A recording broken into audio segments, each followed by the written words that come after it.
ګیټار ستا پکې ښکا چشکه استاد هغه ته چې واته ما ته ګیټار را زده کوي مګر دی پر تا باندې لار وایي آیا استاد دا غلطي ده وسه په جې نه پوهېږې دونه غټه غلطي ده چې در جې بله غټه غلطي سالانه د دغه بې غیرته سره که یو ګړی لا ودرېدلې پخوانۍ موسیقي خو په خلقه که زده کړې زما به هم کور را خراب کړې اکالي چا تر سره لیدې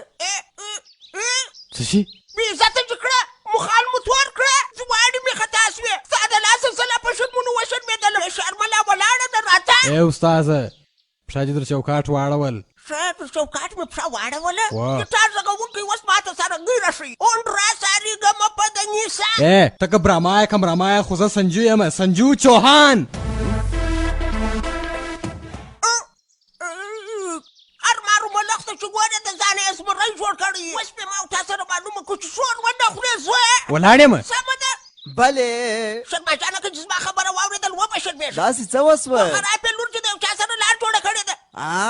ستا د ناجوړۍ په خاطر زه تر ننه پورې چپ وم خو نن به دا راځي پښه کوم چې ستاسې خنداني سارنګۍ د خاورو سره خاورې شوه د خاورو سره خاورې شوه دا چا بل نو څوک دی هغه لوچاک سنجو دا باندې سارنګۍ په لاس وړله داسې دړې وړې کړه ستا لور اوس دوستي ورسره کوي دا به هم دړې وړې شي دا رزل څوک دی ما څه چې کارا خالي دی لاندې ګیټار غږوي او موږ سارنګۍ سنجو په دا غربي موسیقي باندې دا زموږ ستاسې پخوانۍ موسیقي د منځه وړې کلاسیکه موسیقي په بحراني حالت کې ده خو معلوم در چوکاټ پښه اړولې ده ژر تر ژره یې هلته در وغواړه ته پوهېږې ستا لور څه کړي دي زموږ تاریخي سارنګۍ یې ماته کړه زموږ رواج یې رادړې وړې کوي اوس به زه نیکه جان ته څه جواب چاله ته ورلې بیا جواب ورکړه یو وارې خو دې پر لور پوښتنه وکړه د سارنګۍ سره زموږ لور هم بې سوره سوې ده هغه واده نه دی کړی نو ځکه په ډېرو فکرو د بوډاګي اعصاب خراب سوي دي او تیم پر خبرو غوږ نیسي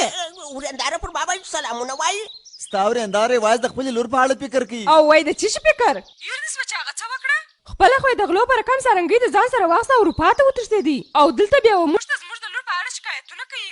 ته ټلیفون راکړه زه خپله د هغه سره خبرې کوم رور جانه زیات خو به دې ښه یې دا چې غیر دار کې ما ګرده واورېدل